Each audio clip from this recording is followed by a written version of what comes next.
মাদানিয়া মাদ্রাসার শিক্ষক মাওলানা মোহাম্মদ সাইদুল ইসলামের নেতৃত্বে সন্ত্রাসী জোবায়েরপন্থীদের বর্বর হামলার প্রতিবাদে আজকের সংবাদ সম্মেলন। প্রিয় সাংবাদিক ভাইয়েরা, গত 10ই জানুয়ারি 2025 ইংরাজি রোজ শুক্রবার পটুয়াখালী জেলা মার্কাজ মসজিদে মূলধারার তাবলিগ জামাত সাতপন্থীদের নির্ধারিত সাপ্তাহিক শবগুজারি আমল চলাকালীন অবস্থায় মাগরিব নামাজের পূর্বে মার্কাজ মসজিদের ইমাম মাওলানা মোহাম্মদ সাইদুল ইসলামের নেতৃত্বে 40 থেকে 50 জন মাদ্রাসার ছাত্র এবং জোবায়েরপন্থী সন্ত্রাসীরা লাঠিসোঁটা নিয়ে বাহির থেকে মসজিদের মধ্যে প্রবেশ করে। প্রথমে তারা মসজিদের ভেতর স্লোগান দিতে থাকে, পরবর্তীতে ইমামের ইঙ্গিতে মসজিদের মিম্বরে বয়ান চলাকালীন সাথীর উপর অতর্কিত হামলা শুরু করে। বয়ান শোনারত সাথীরা জোবায়েরপন্থী সন্ত্রাসী এবং মাদ্রাসার ছাত্রদের আকস্মিক হামলায় হতভম্ব হয়ে পড়ে। মসজিদের ভিতরে শোরগোল ও ছোটাছুটি দেখে এবং সাথীদের চিৎকারে মসজিদের সামনে অবস্থানরত আইন শৃঙ্খলা রক্ষাকারী বাহিনী এবং সেনাবাহিনীর সদস্যরা মার্কাজ মসজিদের ভিতরে ঢুকে ইমাম ও হামলাকারী সন্ত্রাসীদের ছত্রভঙ্গ করে দেয়। জোবায়েরপন্থী সন্ত্রাসীদের দ্বারা আমাদের ওলামা একরাম ও সাধারণ সাথীরা শারীরিকভাবে হেনস্থা ও লাঞ্ছনার শিকার হন। এতে করে মার্কাজ মসজিদ এলাকার মুসল্লি ও পুরো জেলার সাধারণ মুসলমানদের মাঝে চরম উত্তেজনার সৃষ্টি হয়। সাতপন্থী জেলার মুরব্বীরা সাথীদেরকে ও মুসল্লিদেরকে শান্ত থাকার আহ্বান জানিয়ে জেলা প্রশাসক মহোদয়কে বিষয়টি অবগত করেন। ঘটনাস্থলে উপস্থিত জেলার একজন নির্বাহী ম্যাজিস্ট্রেট, সার্কেল এসপি, সেনাবাহিনীর কর্মকর্তা ও ওসি পটুয়াখালীর সাথে ঘটনার বিষয়ে আলোচনা করলে তারা সকলেই জানান, জেলা প্রশাসক ও পুলিশ সুপার মহোদয় আপনাদের নির্ধারিত আমল আজকের জন্য একটু সংক্ষেপ করার অনুরোধ করেছেন। আর ঘটনা যা ঘটেছে তার সাক্ষী তো আমরাই। আপনারা ধৈর্য ধরেন, শীঘ্রই জেলা প্রশাসক ও পুলিশ সুপার মহোদয় এই ঘটনার সুষ্ঠু বিচার করবেন। তাদের এই আশ্বাসে এবং আইন শৃঙ্খলা রক্ষা করার স্বার্থে মার্কাজে এশার নামাজ আদায় শেষে হায়াতুস সাহাবার আমল করে আমরা আমাদের ওই দিনের আমল প্রশাসনের অনুরোধে সমাপ্ত ঘোষণা করি। প্রিয় সাংবাদিক ভাইয়েরা, আপনারা নিশ্চয়ই অবগত আছেন, জোবায়েরপন্থী সন্ত্রাসীরা গত 9 জানুয়ারি 2025 ইংরেজি তারিখ রাত্রে শহরের বিভিন্ন মসজিদ ও গুরুত্বপূর্ণ জায়গায় মূলধারার তাবলিগের সাথীদের বিরুদ্ধে মিথ্যা ও ষড়যন্ত্রমূলক পোস্টার ছাপিয়ে সাধারণ মুসলমানদের মধ্যে বিভেদ ও ভ্রান্ত ধারণার সৃষ্টি করার অপপ্রয়াস চালাচ্ছে। মুসলমানে বিভেদ, রাষ্ট্রে বিশৃঙ্খলা সৃষ্টি করা, অরাজনৈতিক দাওয়াত ও তাবলিগের কাজকে বন্ধ করা এবং সাধারণ মানুষকে উত্তেজিত করা জোবায়েরপন্থী সন্ত্রাসীদের স্বাভাবিক কাজ। অতি সত্বর এই সকল অপরাধীদের গ্রেপ্তার ও বিচার না করলে পটুয়াখালী জেলার সাধারণ মুসলমান ইসলামের এই মহান দাওয়াতি কাজকে রক্ষার স্বার্থে রাজপথে তাদের দাবি নিয়ে নামতে বাধ্য হবে। আর সেক্ষেত্রে জেলার আইন শৃঙ্খলা পরিস্থিতির অবনতি হলে তার দায় দায়িত্ব জোবায়েরপন্থী সন্ত্রাসীদের এবং তাদের পৃষ্ঠপোষকদের নিতে হবে। এই মর্মে জেলার ওলামা মাশায়েখ, তবলিগি সাথী ও জেলার সাধারণ মুসল্লিদের পক্ষ থেকে আজকের এই সংবাদ সম্মেলনের দাবিসমূহ: 1. জেলা মার্কাজের ইমাম মাওলানা মোহাম্মদ সাইদুল ইসলামকে মার্কাজের ইমাম পদ থেকে দ্রুততম সময়ের মধ্যে অপসারণ করতে হবে। 2. জেলা মার্কাজের ইমাম মাওলানা মোহাম্মদ সাইদুল ইসলাম সহ গত 10/1/2025 ইংরেজি তারিখ মার্কাজের হামলায় জড়িত সকল হামলাকারী জোবায়েরপন্থী সন্ত্রাসীদের দ্রুততম সময়ে গ্রেফতার করতে হবে। 3. মার্কাজ মসজিদে যেহেতু দুই পক্ষই আলাদা আলাদা আমল করেন, তাই যেই দিন যেই পক্ষ আমল করবেন ওই দিন ওই পক্ষের ইমাম, মুয়াজ্জিন মসজিদের আজান, নামাজ সহ অন্যান্য খেদমত সম্পন্ন করবেন। সেক্ষেত্রে সাতপন্থীদের পক্ষ ও জোবায়েরপন্থীদের পক্ষ আলাদা আলাদা ইমাম, মুয়াজ্জিন নিয়োগ দিয়ে নিবেন এবং তাদের বেতন ভাতা তাদের পক্ষের লোকজনই বহন করবেন। 4. মার্কাজ মসজিদে আমল বন্টনের ক্ষেত্রে সপ্তাহের 7 দিন এইভাবে ভাগ হতে পারে: যেহেতু বৃহস্পতিবার শবগুজারি এবং তবলিগের সাথীদের নিকট গুরুত্বপূর্ণ দিন, তাই যারা বৃহস্পতিবার শবগুজারি করবেন তারা মঙ্গল, বুধ, বৃহস্পতিবার মার্কাজে আমল করবেন। আর যারা শুক্রবার শবগুজারি করবেন তারা শুক্র, শনি, রবি ও সোমবার মার্কাজে আমল করবেন। এতে করে উভয় পক্ষের জামাত আসা যাওয়া, হেদায়েতের কথা দেখভাল করা ও মসজিদের আমল করা সহজ হবে, কোনো প্রকার বিশৃঙ্খলা সৃষ্টি হবে না। পটুয়াখালী পৌরসভা সহ জেলার সকল থানায়, সকল ইউনিয়নের সকল মসজিদে উভয় পক্ষের জামাত, মাস্তুরাত সহ জামাত উঠতে পারবে এবং মসজিদের আমল সমূহ করতে পারবে। এক্ষেত্রে সাতপন্থীদের পক্ষে জোবায়েরপন্থীদেরকে কিংবা জোবায়েরপন্থীদের পক্ষ সাতপন্থীদের পক্ষকে প্রত্যক্ষ কিংবা পরোক্ষ কোনোভাবে কোনো প্রকার বাধা দিতে পারবে না। যদি কোনো পক্ষ বাধা দেয় তবে তারা দোষী সাব্যস্ত হবে। পটুয়াখালী জেলায় উভয় পক্ষের সাতপন্থীদের পক্ষ, জোবায়েরপন্থীদের পক্ষ কোনো জোর ইজতেমায় এক পক্ষ অপর পক্ষকে বাধা দিতে পারবে না। যদি কোনো পক্ষ বাধা দেয় তবে তারা দোষী সাব্যস্ত হবে এবং সরকার তাদের বিরুদ্ধে আইনানুগ ব্যবস্থা গ্রহণ করবেন। মার্কাজ মসজিদের নির্মাণাধীন ভবনের অসম্পূর্ণ কাজ সম্পন্ন করার ক্ষেত্রে দুই পক্ষের উপস্থিতিতে প্রশাসনের মাধ্যমে যে সিদ্ধান্ত হয় তা উভয় পক্ষ মানলে ভালো হয়। টঙ্গী মাঠে গত 17/12/2024 তারিখের ঘটনার বিচার বিভাগীয় তদন্তের মাধ্যমে প্রকৃত খুনিদের গ্রেপ্তার করে শাস্তির আওতায় আনতে হবে।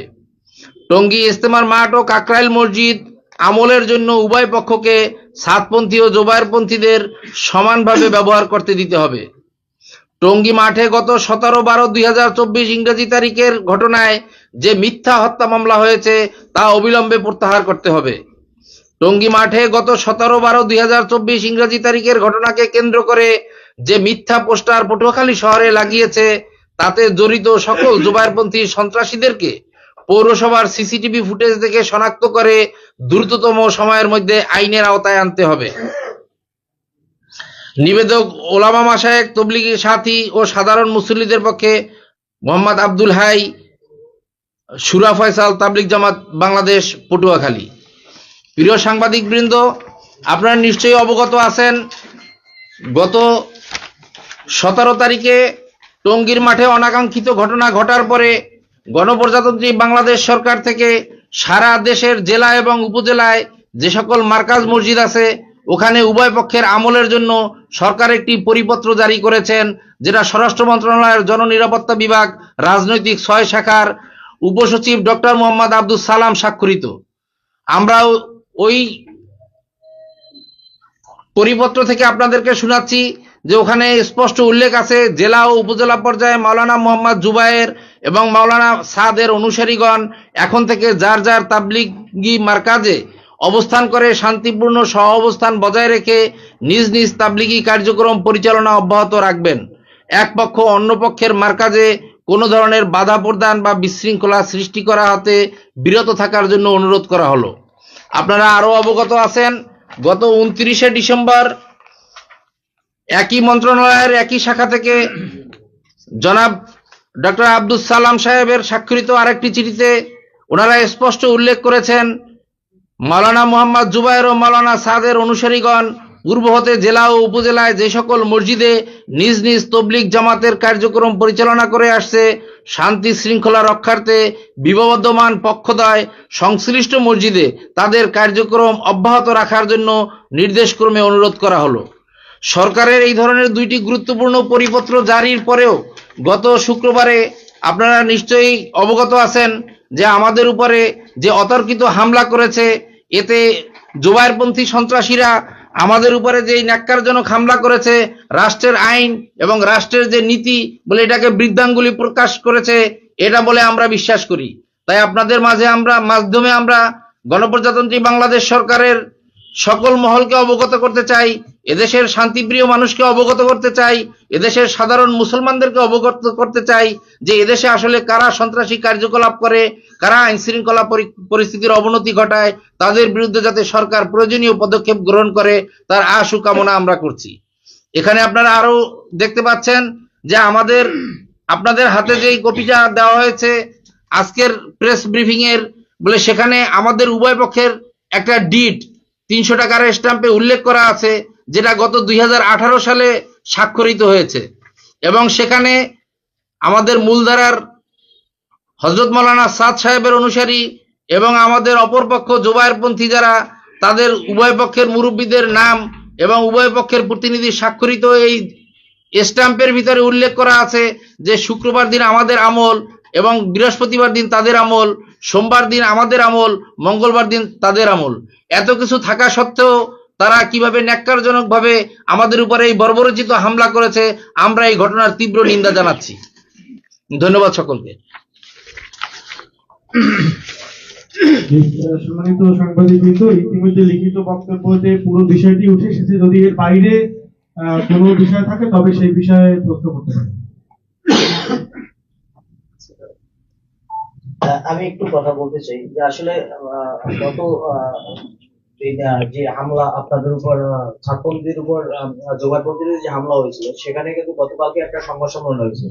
তো আজকে কি সেই সংবাদ সম্মেলনের বিপরীতে কি আজকে সংবাদ সম্মেলন করলেন, নাকি তাদের যে হামলা যে তার প্রতিক্রিয়া জানানো আজকে? এখানে বলবো? হ্যাঁ, আসলে আমাদের তবলিগের ভিতরে আপনারা জানেন যে এরকমের সংবাদ সম্মেলন করা, এভাবে আসা আমরা কখনোই আসিনি। আজকে ভাই যেটা বললেন যে আসলে আমরা নিরুপায় হয়েই এখানে আসা। ওই দিনকা ওই ঘটনায় ওনারা গতকালকে যে সংবাদ সম্মেলন করছেন, ওখানে আমরা জানতে পেরেছি যে হামলার ভিতরে বলা হয়েছে, আমার নাম বলা হয়েছে, আমার নাম আলামিন, যে আমি হামলা করেছি মসজিদের ইমাম সাহেবের উপরে। তো এখানে আমাদের শুক্রবার দিন আমল চলতেছিল, আসর থেকে আপনারা জানেন পরের দিন ফজর পর্যন্ত আমলটা হয়। আসরে বয়ানের মধ্যে আসরের নামাজ হয়ে গেল, বয়ান শুরু হয়ে গেছে। এই আপনারা দেখবেন, আপনাদের কাছে আমরাও ডকুমেন্ট দিয়ে যাব। এখানে এই ভিডিও থেকে ছবি করা, এই ঘড়িতে 5টা বাজে, এখন ভিডিও আছে। এই জাস্ট 5টা, আসরের নামাজ তো অনেক আগে হয়ে গেছে। তো 5টার সময় হঠাৎ করে এই যে মাদ্রাসার ছাত্ররা ওনারা চলে আসছে, আর এই হলো ইমাম সাহেব, উনি ওনাদের সামনে থেকে নেতৃত্ব দিচ্ছেন। এরপরে যখন ওনারা স্লোগান দিচ্ছে, একটা পর্যায়ে ওনার নেতৃত্বে এই দেখেন এই ইমাম সাহেব এই সামনে, আর এই একজন ওনাদের লোক আইসা আমাদের যে আসরে বয়ান করতেছিল মেম্বারে, ওনাকে টেনে হেসড়ে নামাচ্ছে। এরপর পুরো ভিডিওটা আপনাদের কাছে দিয়ে দেবো। অলরেডি আপনাদের কাছেও চলে গেছে, আমাদেরকে অনেকে বলছে আমরা পেয়েছি। ওখানে উপস্থিত ছিলেন সেনাবাহিনী, পুলিশ প্রশাসন। তো আমরা ওই পাশের রুমে, ছোট রুমে, আমি, লিটু ভাই, আব্দুল হাই চাচা, আমরা ওখানে ছিলাম যে সভ্যজি যারা আসছে ওনাদের রাত্রের খানার ইন্তজামের জন্য, কতজন আসলো একটু খানা টানার তরতিবের জন্য। হঠাৎ আমরা আওয়াজ শুনতে পাই।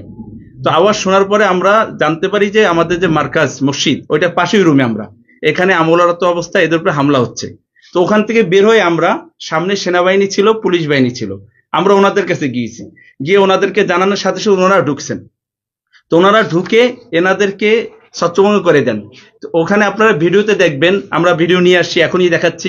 ওই ভিডিওর মধ্যে ওখানে কিন্তু আমি নাই, আমি পরবর্তীতে প্রশাসনের সাথে ঢুকেছি এবং ওখানে আমি মাইক নিয়ে সবাইকে আশ্বস্ত করেছি যে এখানে প্রশাসন ভাইয়ের উপস্থিত, আমাদের উপরে হামলা হয়েছে, এর ব্যবস্থা ওনারা নেবেন। আর আমি ওখানে কোরআন হাদিস নবীদের ঘটনা শুনাইছি, নবীরা কিরকমের সবর করছে, আল্লাহর সাহায্য আসে। আমার এই কথা শুনে আমাদের সমস্ত সাথীরা বসে গেছে, আর ওনাদেরকে আর্মি ছত্রভঙ্গ করে বের করে দিছে। এরপর সাথীদেরকে 10-15 মিনিট আমি তাদেরকে এরকম কোরআন হাদিসের বয়ান করে তাদেরকে আশ্বস্ত করছি যে আমরা যে সবর করলাম, আমরা যে কোনো জুলুমের উপরে কোনো প্রতিক্রিয়া দেখাই নাই, আমরা কাউকে কিছু বলি নাই, এর ফাজাইল কি, এর লাভের কথা শোনাইছি। এরপরে মাগরিবের নামাজ যখন শুরু হবে, এর একটু আগে ইমাম সাহেব আসছেন, আজান হয়ে গেছে, উনি নামাজ দাঁড়াইলেন। আমরা ওই ইমাম সাহেবের পিছনে আবার নামাজ পড়ছি। আমাদের উপরে উনি হামলা করলেন, আবার ওনার পিছনে আমরা নামাজ পড়েছি। নামাজ পড়া শেষ হয়ে গেছে, উনি চলে গেছেন। প্রশাসন কিন্তু ওখানে নামাজ পড়তেছেন এবং আমাদের সাথে আছেন, ওনারা নিজেরা সাক্ষী।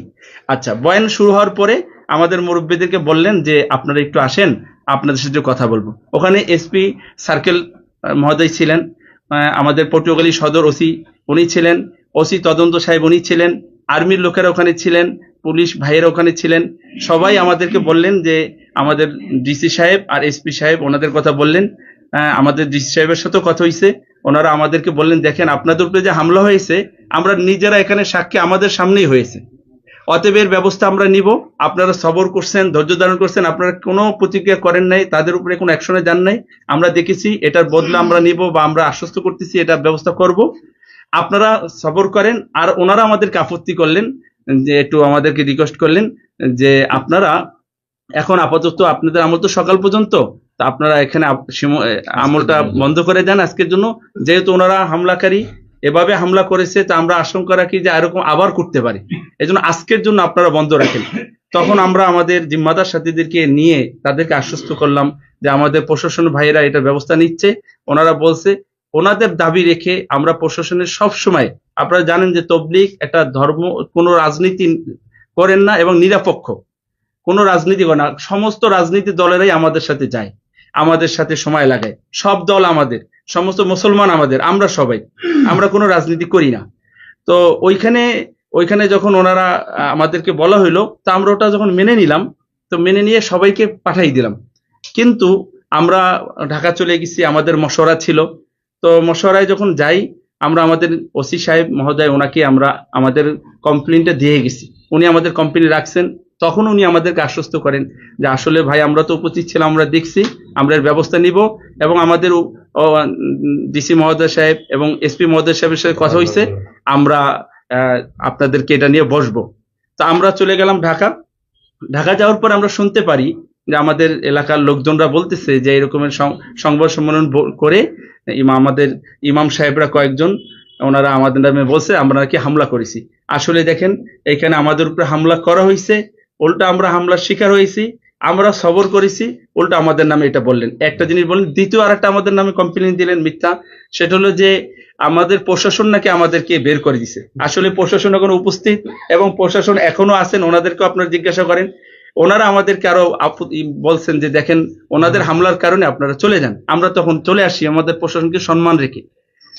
এই দুইটা জিনিস। আরেকটা জিনিস আপনাদের মাধ্যমে আমরা বলতে চাচ্ছি, সেটা হলো যে আমাদেরকে সাধারণ মানুষদের কাছে বোঝানো হচ্ছে আমরা আলেম বিদ্বেষী, ইমাম বিদ্বেষী। আসলে দেখেন, মাওলানা জুনায়েদ সাহেব, মাওলানা মাসুদ সাহেব, মাওলানা আব্দুর রশিদ সাহেব, ওনারা আলেম না শুধু, ওনারা আলেম। তবলিগের নেতৃত্ব দিতে হইলে, তবলিগের মানুষদেরকে বয়ান করতে হইলে এবং ওনাদের অনুসরণ করতে হইলে আলেমরা লম্বা সময় লাগান। ওনারা 13 জন 1 বছর লাগাইছেন, ওনারা 1 বছর তবলিগ আল্লাহর রাস্তায় লাগাইছেন। এরপর তো প্রতি বছর লাগাচ্ছেন। এই কয়েকদিন আগে উনি বাহির সফর করে আসছেন। তো এরকমের আমাদের ওলামায়ে কেরামরা আমাদের সাথে আছেন, আমরা ওনাদের সাথে আছি। কিন্তু আমাদের নামে যে বলা হয়েছে যে ইমাম সাহেবরা এখানে বলছেন যে হামলা করা হয়েছে, আসলে সাধারণ মানুষ যখন শুনে ইমামদের মুখে যে হামলা করা হয়েছে, তখন এটা সাধারণ মানুষের দিলের ভিতরে কিন্তু একটা ক্ষোভ জমা হয়। কিন্তু আমরা আপনাদের মাধ্যমে, যেহেতু আমরা বিগত দিনে আপনাদের দেখেছি যে জানের ঝুঁকি নিয়ে সত্য কিভাবে প্রচার করতে হয়, এবং আপনাদের এই ত্যাগ আর কোরবানির কারণেই কিন্তু মানুষ সত্যটা জানতে পারে। এই কারণে আমরা আশাবাদী, আমরা কখনো এরকম আসি না, আমরা বাধ্য হয়ে আসছি। আল্লাহ আপনাদের কাছে আমাদের আকুল আবেদন যে আপনারা এই সত্যটা আল্লাহর জন্য প্রচার করেন। আমরা হামলা করিনি, এবং আপনাদের মাধ্যমে আমরা সমস্ত পটুয়াখালী জেলার ইমামদের কাছে পৌঁছাইতে চাই যে আমরা আলেম বিদ্বেষী না, আমরা ইমাম বিদ্বেষী না। যদি কোনো ইমাম মিথ্যা কথা বলে থাকেন, আর যদি এই মিথ্যার কারণে ইমাম হয়ে আরেকজন ইমামকে সাপোর্ট করেন, এটা আসলে শরীয়ত সম্মত কতটুকু এটা আপনারা ভালো জানেন, আপনারা ওনাদেরকে কাছে পৌঁছান। উনি মিথ্যা কথা বলেছেন, এই কারণে ওনাকে যে ওনার পছন্দ যারা করে তারা তার মিথ্যাকে সাপোর্ট দিতে এরকমের না। আর আমার একজনের পছন্দ নাই হইতে পারে, এই জন্য সে যদি সত্য হয় তাকে মিথ্যা প্রমাণ করবো। এইটা আমাদের দরখাস্ত সমস্ত ইমামদের কাছে যে আমরা এই হামলা করিনি, আর আমাদের যে মিথ্যা বলা হয়েছে এটা যেন আমাদের সাধারণ মানুষদেরকে না বলা হয়, ক্ষোভের উত্তেজিত না হয়, আইন শৃঙ্খলার অবনতি না হয়, এটা আমাদের দাবি।